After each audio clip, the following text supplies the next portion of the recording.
BE based stock investing please advisor. வெறும் PE பார்த்து நம்ம வந்து ஸ்டாக் வாங்கக்கூடாது எப்பயுமே. இப்ப நீங்க வந்து ட்ரெண்ட் இருக்குது. ட்ரெண்ட் கம்பெனி வந்து பிஇ பார்த்து வாங்க முடியுமா? வாங்க முடியாது. ஏன்னா, வெறும் பிஇன்றது வந்து இப்ப நீங்க வந்து கவர்ன்மென்ட் ஸ்டாக் எந்த பிஎஸ்சி ஸ்டாக்கும் எடுத்து போய் பாருங்க.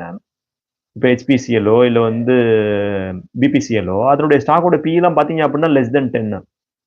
வாங்கலாமான்னு சொல்லி கேட்டோம் அப்படின்னா வாங்கக்கூடாது.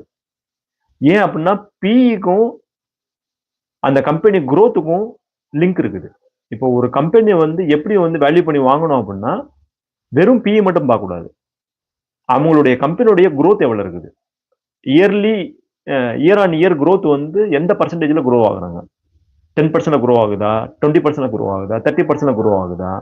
அதனால தான் பார்த்தீங்க அப்படின்னா, குரோத் ஸ்டாக் அப்படின்னு சொல்லி சொல்லுவாங்க. குரோத் ஸ்டாக்லாம் நீங்க வந்து ஒரு சில ஸ்டாக்லாம் நீங்க வந்து 50 பிஇ, 40 பிஇலாம் குடுப்பாங்க. ஏன் குடுப்பாங்க அப்படின்னா, அவங்களுடைய குரோத் வந்து இயர் ஆன் இயர் குரோத் வந்து ஒரு 40%, 20%, 30% ரொம்ப வந்து அதிகமா இருக்கும்.